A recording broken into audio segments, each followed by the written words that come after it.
বন্যা কবলিত এলাকাগুলো থেকে ধীরে ধীরে পানি নামতে শুরু করেছে, তবে এখনও নিচু এলাকার কয়েক লাখ মানুষ পানিবন্দী। ওইসব এলাকায় খাদ্য ও বিশুদ্ধ পানির সংকট দেখা দিয়েছে, ছড়াচ্ছে পানিবাহিত নানা রোগ। অনেক এলাকা এখনও বিদ্যুৎ বিচ্ছিন্ন। দেশের বিদ্যমান অর্থনৈতিক অবস্থার শ্বেতপত্র প্রণয়নের লক্ষ্যে বিশিষ্ট অর্থনীতিবিদ ডক্টর দেবপ্রিয় ভট্টাচার্যকে প্রধান করে একটি কমিটি করেছে অন্তর্বর্তী সরকার।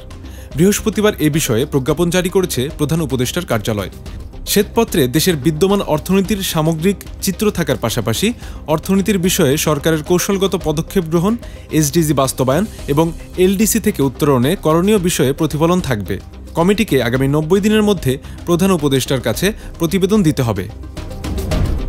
প্রবাসীদের পাঠানো রেমিটেন্সে ঊর্ধ্বমুখী প্রবণতার মধ্যে আগস্টের 28 দিনে $200 কোটি বেশি পেয়েছে বাংলাদেশ।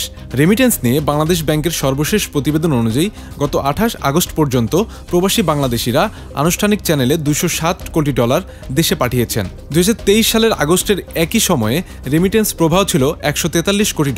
বৈদেশিক মুদ্রার সংকট কাটিয়ে উঠতে ও রিজার্ভ বাড়াতে রেমিটেন্স বাড়াতে নানা পদক্ষেপ নিয়েছে বাংলাদেশ ব্যাংক। গত কয়েক মাসে এসব পদক্ষেপের ফলে দেশে আসা প্রবাসী আয় বা রেমিটেন্সে ইতিবাচক প্রভাব পড়েছে। প্রধান বিচারপতির বাসভবন, বিচারপতি ভবন, জাজেস কমপ্লেক্স, সুপ্রিম কোর্টের প্রধান গেট ও মৎস্য ভবন সংলগ্ন সড়কে সব ধরনের সভা সমাবেশ নিষিদ্ধ করেছে ঢাকা মহানগর পুলিশ ডিএমপি। বৃহস্পতিবার ডিএমপির একটি গণবিজ্ঞপ্তিতে কথা জানানো হয়েছে। জনশৃঙ্খলা রক্ষার্থে আগামীকাল থেকে পরবর্তী নির্দেশ না দেওয়া পর্যন্ত ওইসব এলাকায় সব ধরনের সভা সমাবেশ, মিছিল, শোভাযাত্রা, বিক্ষোভ প্রদর্শন ইত্যাদি নিষিদ্ধ করা হয়েছে।